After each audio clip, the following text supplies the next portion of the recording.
Welcome, Impactful Parents. It's time for the Impactful Parenting Podcast, where I give you parenting tips and resources to make you a more impactful parent to your school-age child. I am your host, Christina Campos. Welcome, Impactful Parents. Today we're going to be talking about teaching kids about setting boundaries so they don't give in to peer pressure. Hello, my name is Christina Campos. I'm founder of The Impactful Parent, and I help parents of school-age children who want to be one step ahead of their kids to turn their chaos into connection with their adolescent.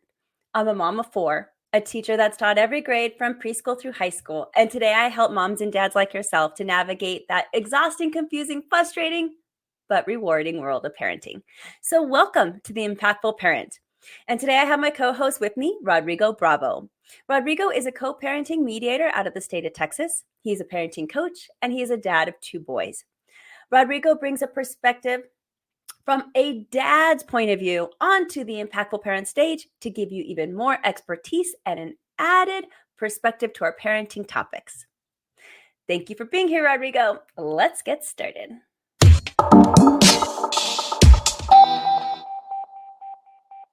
All right, starting today with our video of discussion about boundaries. Let's roll the tape. We would put peas on Charlie's tray to eat for supper, and he would pick them up and he'd throw them on the floor. And we'd say, Charlie, you have two choices. You can leave your peas on your tray, or you can be done eating. What do you choose? He'd look me right in the eye, take those peas, drop them right on the floor, and say, okay, Charlie, you chose to be done with supper. I'm hungry. Yeah, I know, it's too bad. I really wanted you to eat more, but you chose to be done. That's it. He's done. How many times do you need to do that before they recognize? It's a harder question that you need to ask. How many times do you backslide before they don't believe you? Fuck! Every time. Right. I'm always backsliding. You have to backslide once before they know you're full of shit. And here's the thing about boundaries. Children learn boundaries from observing how you hold them. So the way I would do it is when Ellen would push and say, no, I really want it. Fast forward to her in the back of a car. She's 16. She's on a date. He's saying, I really want it. I brought the chocolate. I modeled and taught her to give in when it gets too hard to say no. All right, I like how this video has such a common and simple example of how a seemingly unimportant interaction with a toddler is actually really important in parenting. And dinner battles are common in many households. And I would encourage the audience already to consider, what common battles do you have with your child on the daily or on the weekly? And then from there, what are we teaching them with those battles? That is what I had to think about myself after I saw that video. And I'll also say that no parent is perfect. Okay. Definitely. For me, I battle clean rooms with my kids. And so I was thinking back, like, okay, what's a battle that I'm teaching my kids? And the battle that's consistent is cleaning their room. Have a clean room. Problem with this example is that this is also not the hill I want to die on as a parent. But maybe that makes it even a better example, because on the things that I am ready to hold my ground on, my kids know that I'm not going to budge. But there's not very many of those. So really, these seemingly unimportant interactions, even me trying to get my child to clean their room, is probably more impactful to them because it's happening a lot more often. Every week, I'm battling that. And because it's not a hill I want to die on in parenting, I nag and I also let it go. And now this video had me reconsidering, what the heck am I doing? Because what am I teaching my kids? It's okay if I'm teaching them, maybe a clean room isn't the top priority in your life. Like, I'm okay with that meaning. But if it goes beyond that to, for example, like what she does, and she extrapolated, 16 years later, blah, blah, then I need to change things around in my household. And either way, I was like, I loved how this video made me stop and pause and go, ooh, is there something I need to tweak in my parenting? So I wanted to get your take. What were your reactions when you first saw the video? And do you do this? Well, Christina, so much to unpack here. First of all, clean rooms are also important to me, so I'm with you on that. But there is a lot to unpack because, as you know, one of my favorite things to say is you should model the behavior that you want your child to have. And kids, they don't learn by listening. They learn by looking, by seeing, and by modeling. And so that's why there's such a dissonance sometimes among parenting when we say, hey, do this and you should do this and that. But then they see us do something that's counter to that. Don't lie, okay? Don't lie. Da, da, da, da. And then they hear us with a white lie or like a deeper lie to avoid something or whatever the case may be. So we inadvertently, either consciously or subconsciously, we model the behavior that our kids unfortunately are going to pick up in those instances. However, if you model good behavior, then obviously you hope that they're going to pick up those good behaviors. This particular video, when we saw it, I too felt like, wow, that is really important. I do stress that myself. And you mentioned battles right now. I definitely pick and choose my battles, but I also pick and choose how to confront those battles. You were talking about clean room. I immediately, what I always do is I give my boys a stake in it. And I tell them, hey, what time do you think you could have the room cleaned by?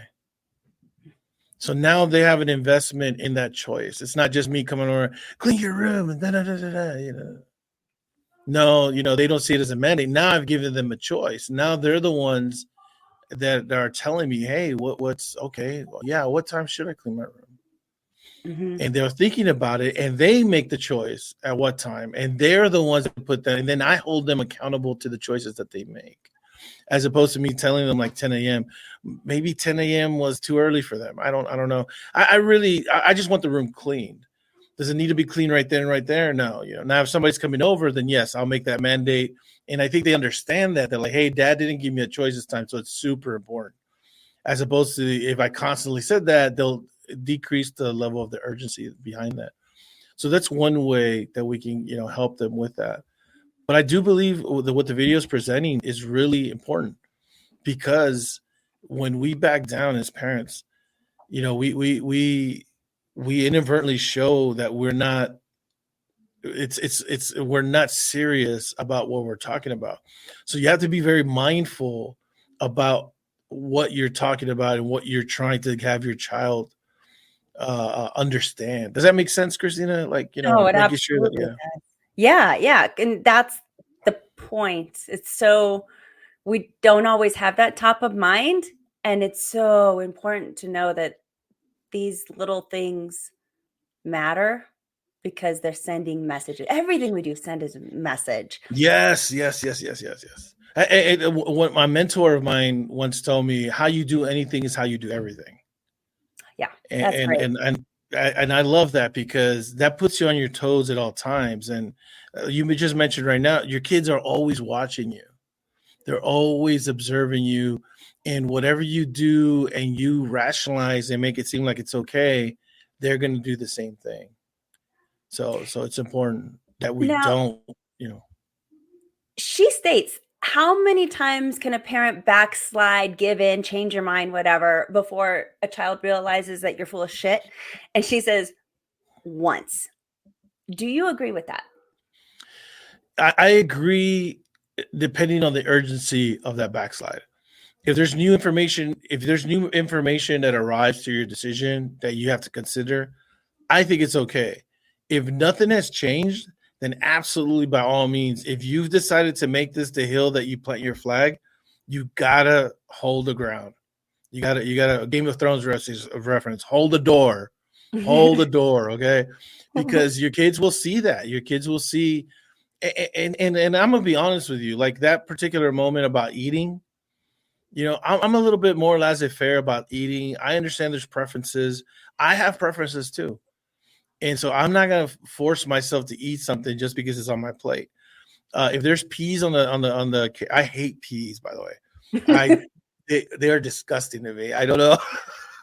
This I'm may with be you. the I don't have this this might be the hottest take we have today, okay? But I cannot stand peas, and people are trying to make peas a thing. They're trying to put them in different things, and oh my god, I don't even know where peas come from. I hate them. But again, another example. If I don't like food and I purposely don't put food on my plate that I don't like, why would I force my kids to eat something that they don't like? Now I get it. Maybe they don't like vegetables, right? So they're hating everything. The first thing I would do is find out, okay, what's your favorite vegetable? Let's try some vegetables and you tell me which was your favorite. I don't like vegetables. Okay, there's got to be one that you like. You like mushrooms on pizza, right? Oh yeah, yeah, yeah. Okay, let's start from there. Start finding out what those vegetables are that they like, and use those vegetables. We start forcing kids to eat stuff. They can actually end up traumatized. I'm Mexican and I do not like calabacita. That's What? squash for I don't see. They're like, whoa, oh man, the takes are hot today.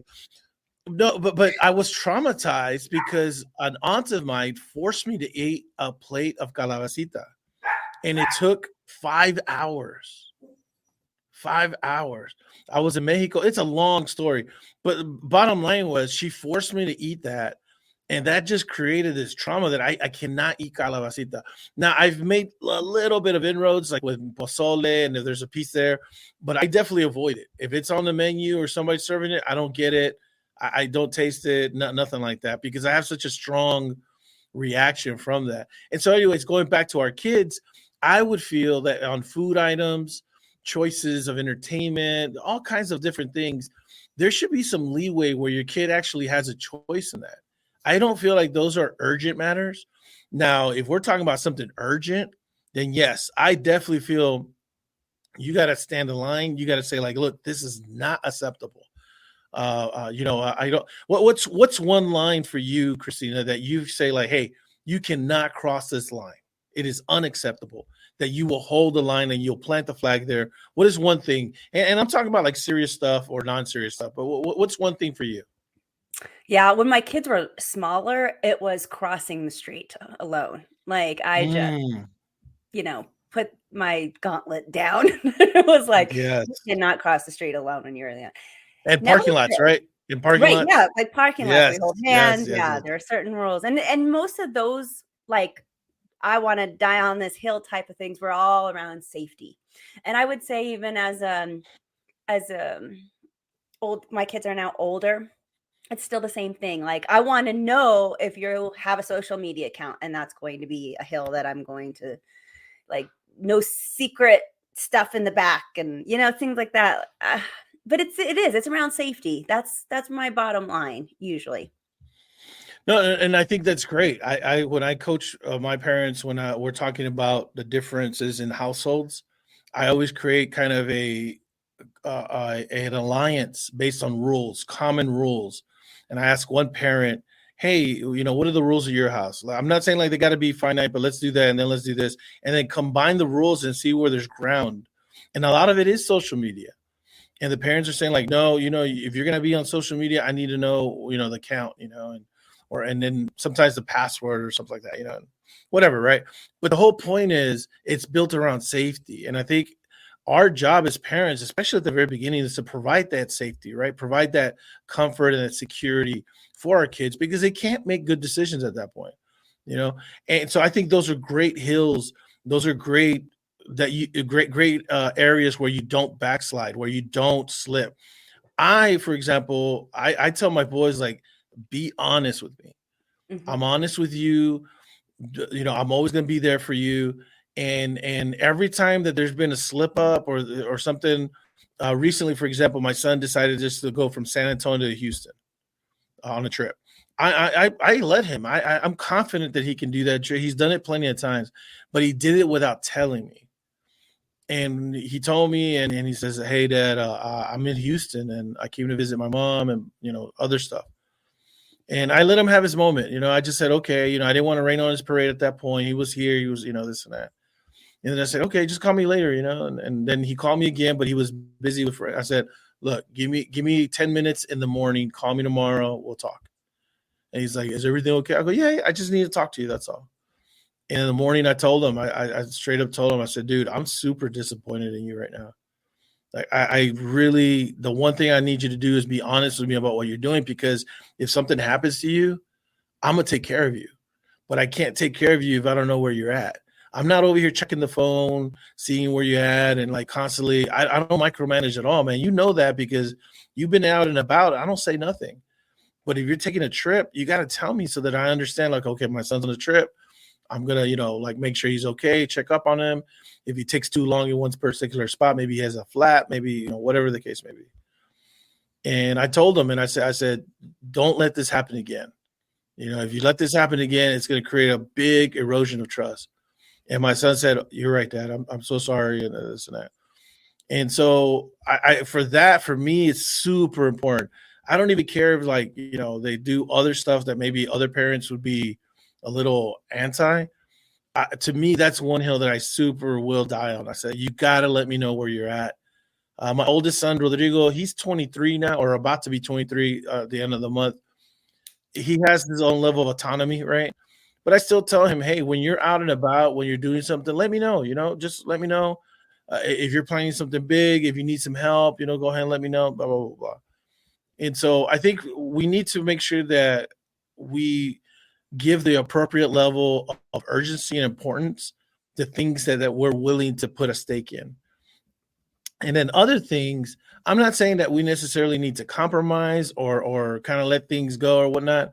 But I think the easy thing is, like, let your child have a voice in it. Let them make a choice upon it so that y'all both have a stake in it. And when it comes down to there's a mess up, it's simple parenting. You hold them accountable. It's not even on you anymore. It's Mhm. super simple. It's like, hey, you told me you were going to get this done at XYZ, and it's not done. Now they're the ones that have to face the responsibility of their own accountability. And that's also part of, modeling behavior and letting them know, like, hey, you're responsible for this. You're accountable for it as well. If you don't do what you told me you were going to do. I want to break that down for the audience really quick because you said some really great gold nuggets that I want to make sure that they catch. The first thing you said was make sure that we differentiate as a parent what's really important to us, the hill we're going to die on, the hill we're going to put the stake, the flag in, and which things we know that we could be a little bit more lenient. That was step one. Then you went into if once we know these two things, these are things, the hills, that stuff that's non-negotiable, we're going to stick to our guns and we're never going to uh, get lenient on that. Basically, we're holding our ground on those. All this other stuff over here, though, it's really important to give our kids some agency in whatever it is that we're asking them to do, even if it's as simple as eating peas or cleaning their room. Because once we give them agency, we give them some choice in the matter, whether it's how long do you need in order to get this room clean? And now they have a timetable and they're throwing in there, I can get it done by 5 o'clock. Okay, now they have some choice in it. Or peas, if you don't want to eat peas, what kind of vegetable do you want to eat? At least then when we have these and we're being more lenient, when they have agency, it just shifts the dynamic a little bit. So now it's a learning experience where now if they fumble, they have to accept the consequences of their action because they had a stake in it to begin with. Is that right? Yeah, no, that's right. And No, then that's lastly, 100%. there's one more thing that you said that I thought was amazing. And that I love with the example with your son that he messed up on something that you were, the stake in the ground type of subject. But instead of completely losing trust with him, even though he did something to break that trust with you, you really warned him first. And I love that because you said, look, if this happens again, then I'm going to lose trust with you. Right now, I'm just going to take it as you didn't know any better. that frontal lobe really wasn't working on all cylinders quite yet. So I'm warning you, son, this is what's going to happen if you do that again. Yeah. But I love it. It's really, truly a warning. You made it known. You showed him where the error of his ways were, but you weren't screaming at him. You're not yelling at him. It was a discussion. And you're like, hey, I don't know if you realize this kind of thing, but this is what you're doing. And if you do it again, I'm not going to be so forgiving next time.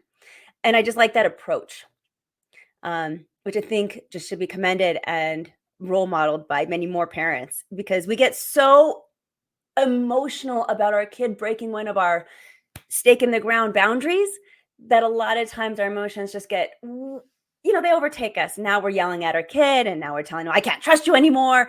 You left and you never told me, and I'm never going to let you go anywhere anymore. When really, I don't think your son was trying to be like that. He wasn't saying, I'm going to break this rule on purpose. He just was probably, they don't think. So, like, again, little girls back to their brain. Kids, sometimes they just don't freaking get it. They just don't think about it. They can't see past the end of their nose on some days, even the smartest of kids. And we have to kind of step back as a parent. Remember that. So I just love that about that whole scenario. Well, I appreciate that, Christina. I think whenever we're parenting, we definitely do have to weigh the pros and cons. One thing that I wanted to make sure that my son understood was that I was disappointed. I wasn't trying to ruin his week, his day, I think. I'm sorry. He was here. It was a big thing for him. I didn't want to ruin it either. So I just waited to the appropriate time that he was by himself.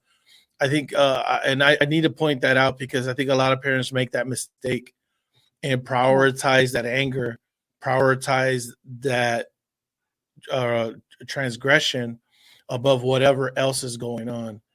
And I got to say, my dad was actually one that taught me that. Really? It was as crazy as, like, I've shared stories about my dad and done this and done that. My dad actually was really good about that. Now, he got mad, though. He got mad. But he was very discerning when it came time to, meeting out that discipline or that anger or whatnot, which was kind of weird to me, because there was other times when he didn't, when we were by ourselves, right? Mm. And so I remember clearly one time I got selected to be part of a high school program called the Presidential Classroom, where they basically select, kids from high school that are, have good grades and all that stuff. And they send them to Washington, D.C. for a week to kind of get to know the legislative process, meet their senators and their representatives, and et cetera. And a week before that, I had rear-ended somebody. Now, it wasn't a bad accident. It was, it was just, I popped their bumper, and then their trunk latch hitch messed up. So they had to get it repaired. And of course, I was scared, and I said, "Oh, no, I'll take care of it.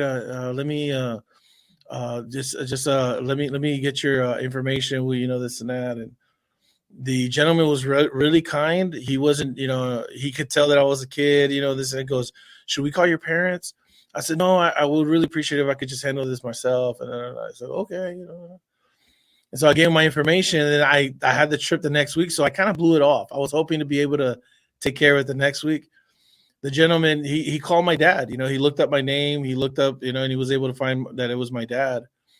He was my dad, Rodrigo Bravo Jr. It's like, okay, let me find Rodrigo Bravo. It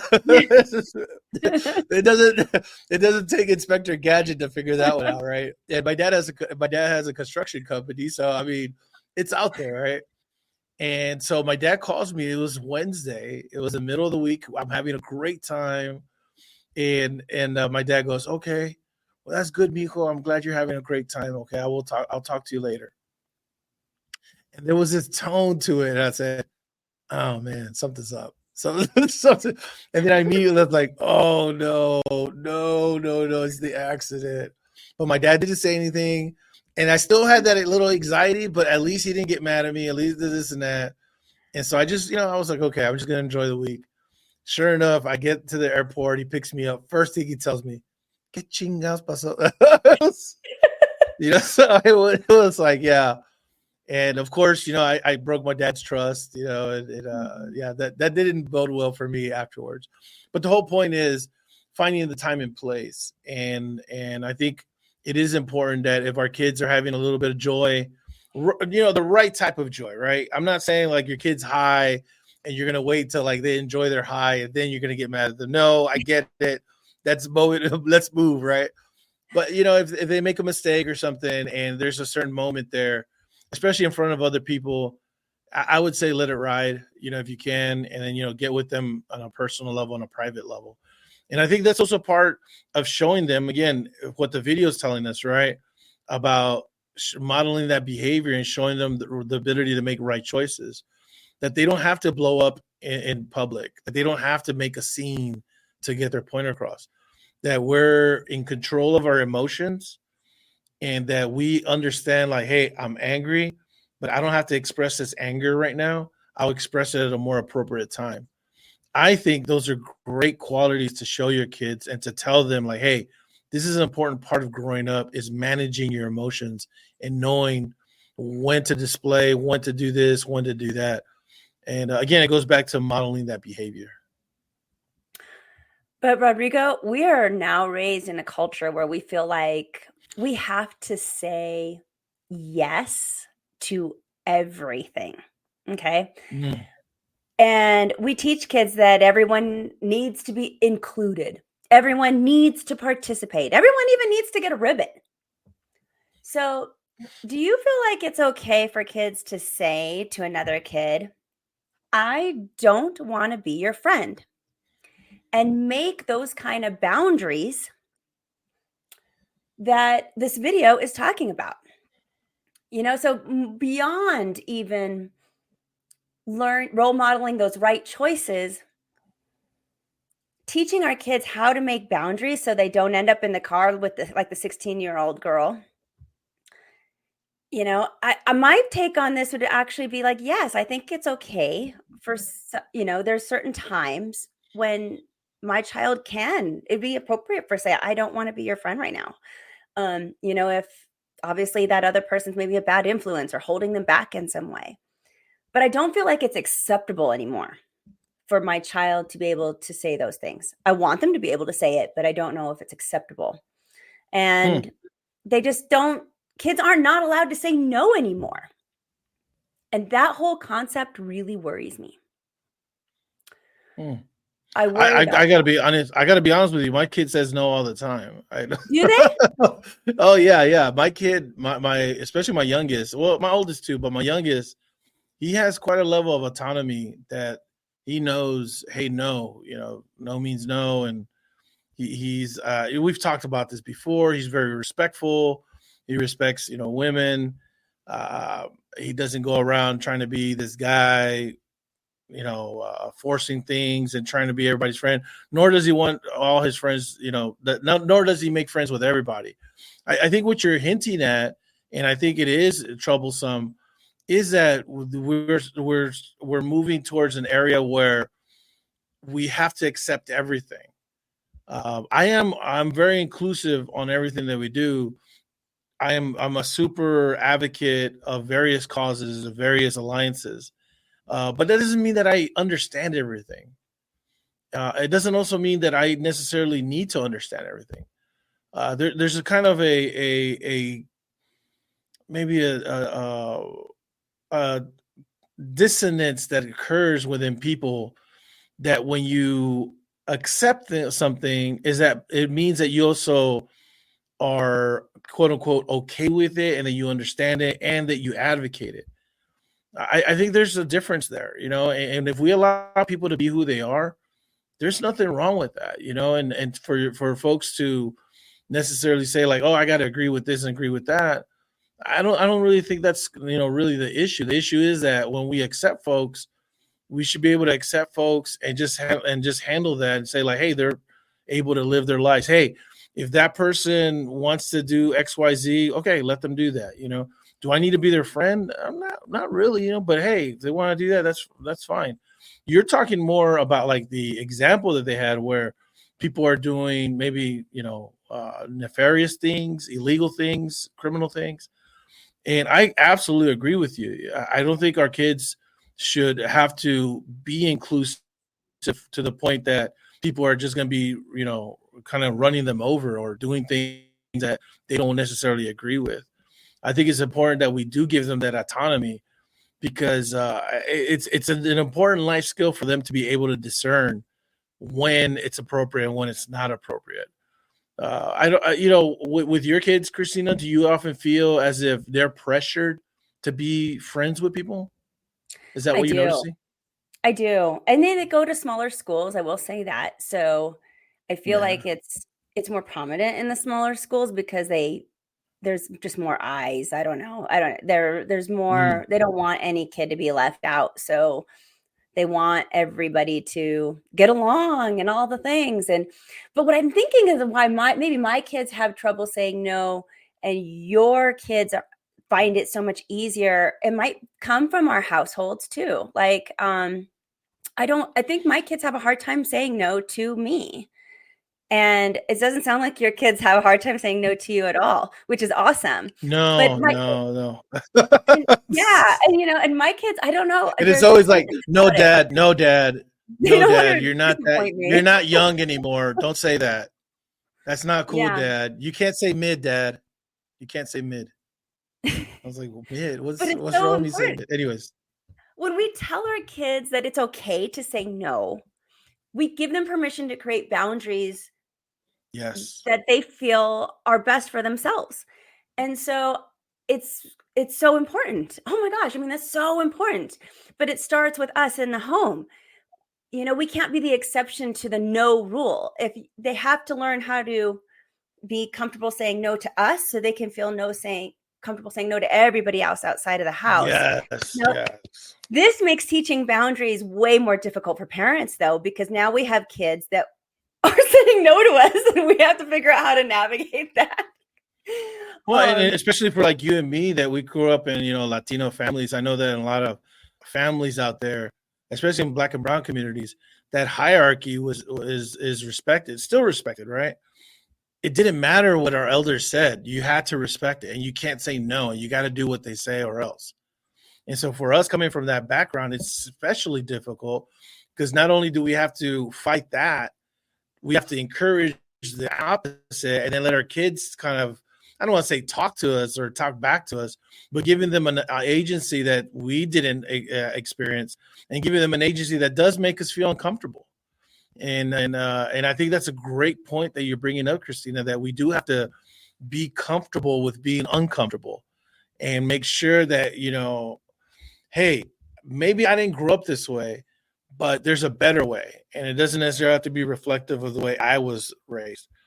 I think those are great examples, Christina, and I'm really glad that you're kind of thinking about that for your kids because if they can say no to you, they can say no to anybody.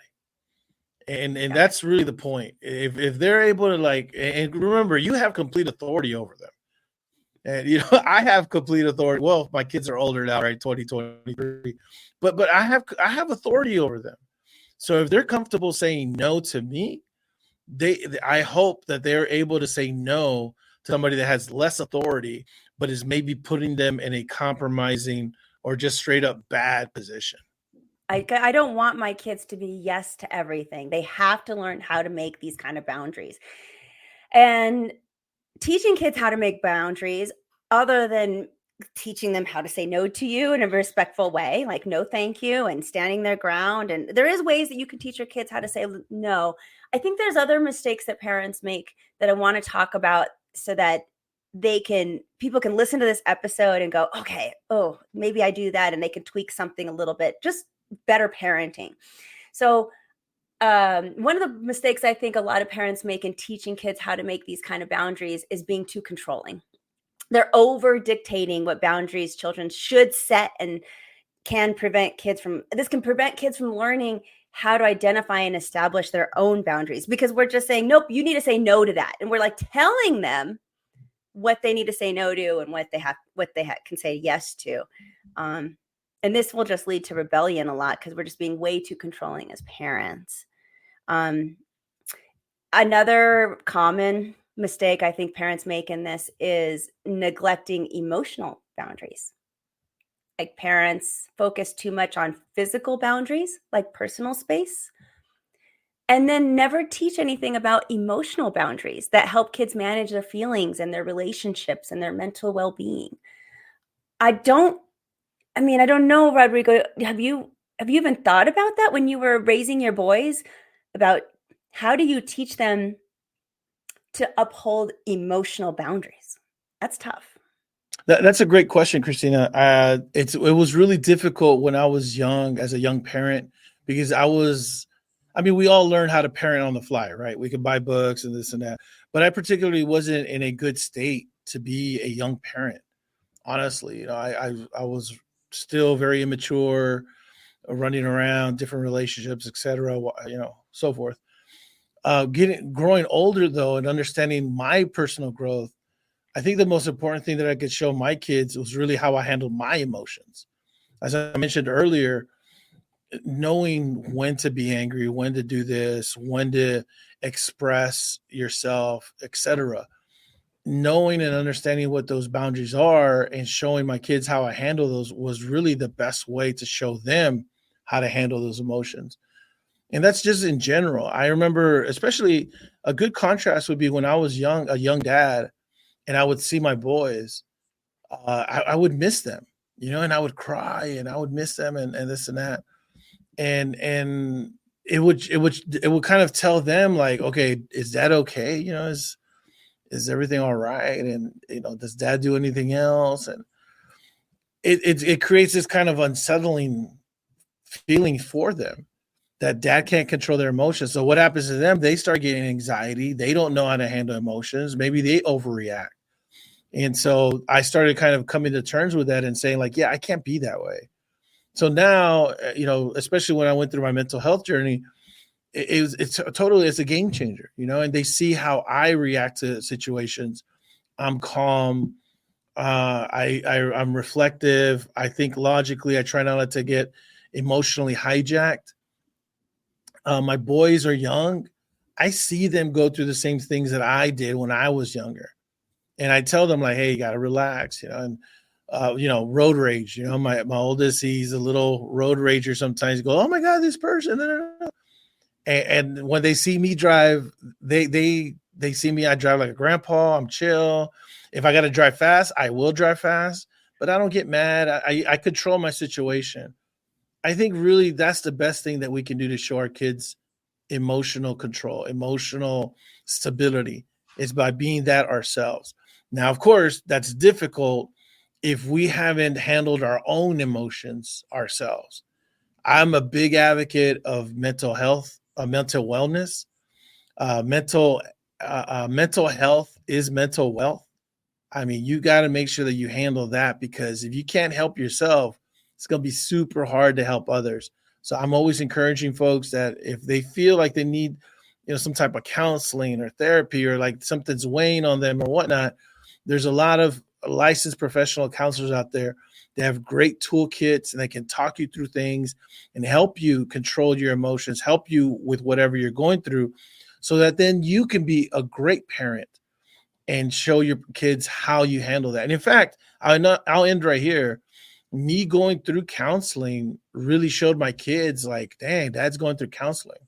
It started off as couples therapy, ended up as individual therapy. And I talk very openly about that. And so then now my kids, my oldest son, he's going through his therapy, and he's 23. If I had gone through therapy myself when I was 23, as opposed to what I think I started when I was 33 or something like that. I can't remember.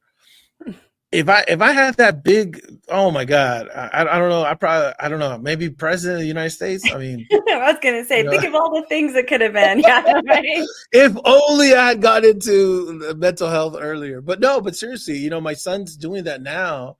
And if he can resolve stuff that he's going through now, he has such a large runway to be a better person. And same thing with my youngest son. He's been to therapy already too. He understands how helpful it is how necessary it can be, because a lot of times we don't have the tools to really help ourselves. So I think if you really want to show about emotional stability, make sure you're in control of your own emotions.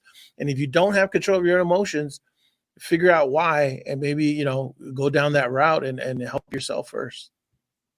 I love that. I love that you're doing it not just for yourself. You're doing it to be a better parent, which is doing it for your kids, which is great. Um, Another very, very common, I would say, mistake that parents make when trying to establish boundaries with their kids is ignoring consent in decision making.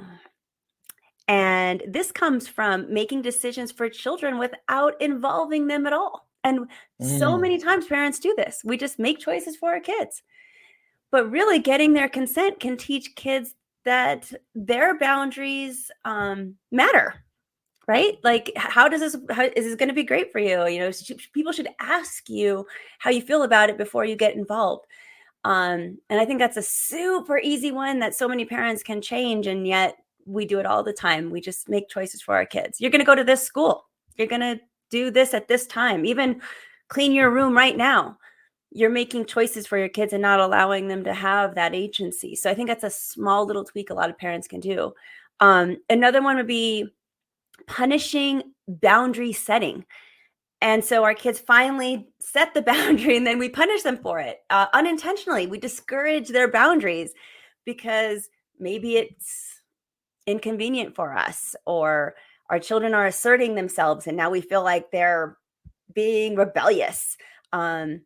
And so I feel like that's one that we need to watch real carefully as parents about that punishing, that boundary setting. And I'm trying to think, I think there's one more I could think of, and it's failing to adjust as our child grows. Mm. I think that parents need to adapt their approach to boundary making and teaching our kids how they make boundaries as their child gets older. And this is just everything in parenting. We can't parent a toddler the same way we parent a middle schooler and the same way we parent a high schooler. They grow. Like it just changes. We evolve. And a lot of mistakes that parents make is we tried not to evolve. We're like, this worked 5 years ago. Why isn't it working now? But your kid's a different person now, literally a different person than they were 5 years ago. You're not that different because we're an adult, but they are hugely different. So parents may not adapt their approach to boundaries as their child matures. And your kid gets into a position where their environment's too restrictive, or they're just, and they're in different stages of a development. They need to kind of tweak things along a little bit. I don't know. I'll give you an opportunity to react on any of those. No, all those are strong points that I think need to be really kind of examined and talked about. The last point that you made right now. I just thought of another one. Sorry. Oh, no, go for it. Go for it. Go for it. It sounds like it's a good one. Go for it. Whoa, yes. This one kills me. Parents forget how to teach kids how to say no, like how to hold boundaries. We like literally physically. And what I mean by this, because I do a whole segment, a whole video on when your kids are in high school and they're getting ready to go to be more independent, whether it's go to parties on their own or fly the nest and go to college. They need to learn about sex, drugs, and peer pressure. And so in that video, I'm always talking to parents about teaching your kids how to say no, because it's not just in words, it's physical. To teach a child to stand up straight, to act confident. The word no is so much more than the word no. And we never really show that. I mean, you can role model it to your child, but there's nothing like having them role model it for you. Like role modeling those scenarios when you're going out to a party and you're in a situation where somebody's asking you to drink. And before your kid even steps the foot out the door to say, what are you going to do in this situation? Don't just tell me what you're going to do. Let's role play it. Oh my gosh. That just gives your child so much more opportunity to have success later because they've thought about it. They know exactly what they're going to say. Instead of trying to make things up on the fly, which rarely goes well. It just is not very Yeah. good. Yeah. No, that's another great point as well. Kind of coaching your kid through those kind of situations. Your kids are not going to be probably all for it. Again, you got to get to that point. You got to get to that point where you can have those communication, that type of communication. If you have not communicated with your kid, if you don't have that relationship with your kid, and then out of nowhere, hey, I want to talk to you. Hey, so let's talk about sex. That's not going to go over well because you haven't established that trust, that communication. If you build it little by little by little, I promise you, your kid will probably go to you and ask you about it. I know my kids have. I know other parents that I've talked to that have worked with their kids and have built those relationships. Their kids are very open with them because they trust their parent. They're not going to come through with judgment just because they asked something. I wanted to go back on one other point that you had about evolving. I think that's such a great point and so important. Christina, I'm not trying to call you out. What kind of phone do you have? Oh, wait, you have an Android, right? I do. You do have an Android. Okay. But how old is your phone? Oh, it's actually pretty new. Yeah, I would Pretty say new. Okay. a year, maybe a So year. it's Yeah. okay. There you go. And so my point is, we don't have our phones from those times when our kids were teenagers. The iPhone 5 was released in 2012. Okay, that would make it a kid that's graduating this year. If I'm doing the math correctly, a kid that's graduating this year or maybe last year, they were in kinder when that phone came out. So as parents, do you have an iPhone 5? Are you still with the same phone, just walking around and saying like, no, this is the same phone? Of course not. No one is. Okay. I held out. Okay. I'm still holding out. Okay? I have an iPhone X. I know everybody's gonna be like, yee, but I have an iPhone X. I'm comfortable with it. It's all good. I really do need a better camera, but that's besides the point. But even then, I still adapted. I still evolved to another phone. And most folks, they kind of evolve every other phone, or maybe some folks, every phone. Our parenting needs to be the same. You cannot parent a child like the way you did in kinder, the way you're going to do in high school. It just does not work. And I'm so glad that you brought that up, Christina, because a lot of parents that I talk to, that I am friends with, anecdotal evidence and so forth, a lot of people try to do that. Oh, well, they're that's my kid, and that worked, but I'm like, they're 5 at that time. They're 6. You're supposed to be their authority figure. They're not trusting anybody else.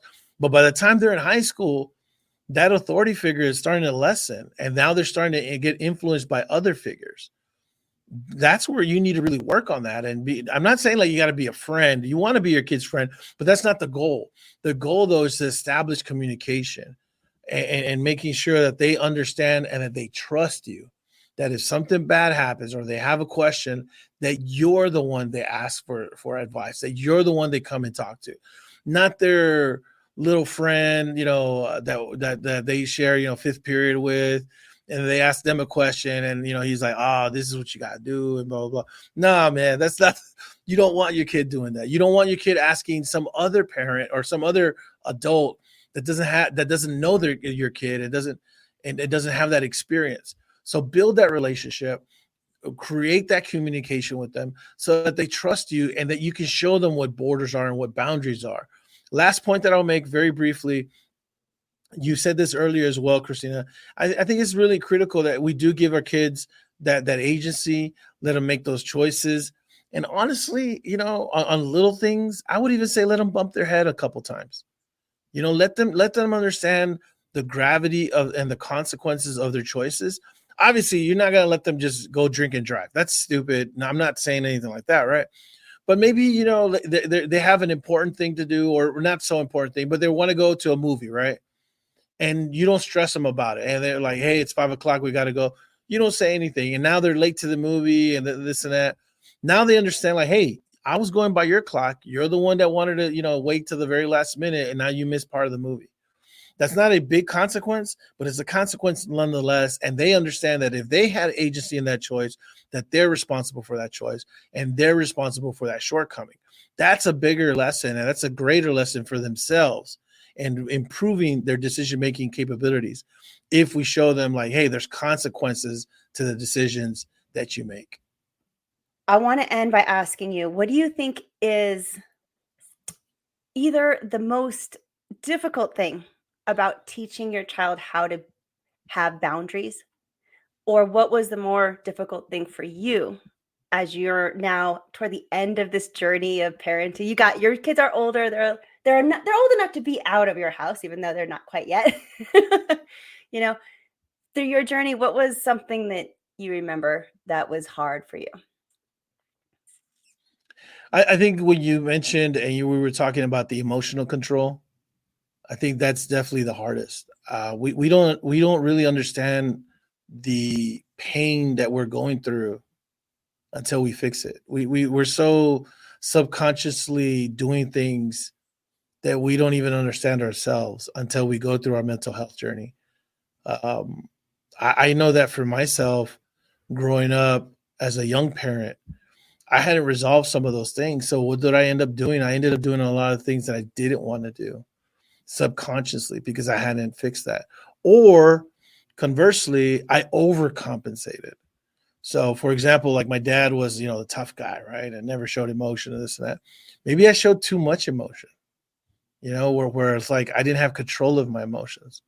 I think that's probably the one life lesson that I always tell folks is, the best thing you can do is really find out what's wrong with you.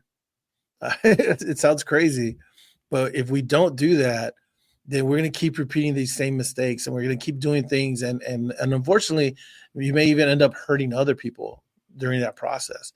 So I think emotional control is probably the biggest thing that I would take away from that, because our kids they're going to learn to love the way from you, not only from the way you love them, but also the way you love others. And if they see that, and that's the way they see love, that's the way they're going to interpret love. And then they may get stuck in the same,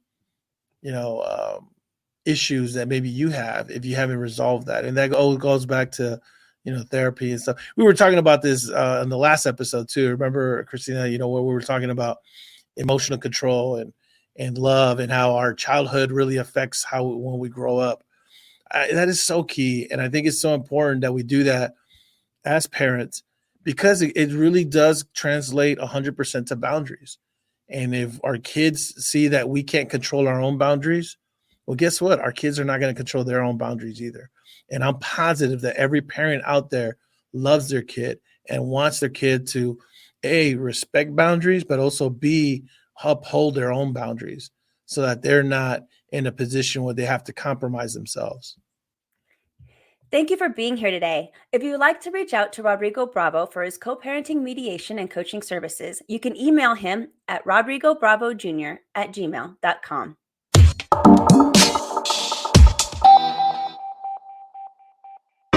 Thank you for listening today. Remember to subscribe and share this podcast with a friend. And don't forget, the Impactful Parenting Podcast is an extension of the Impactful Parent community. Go to the Impactful Parent website and download the free Impactful Parent app so you don't miss a parenting tip that can help you and your family. Thanks for listening today. So go to theimpactfulparent.com and see you next episode.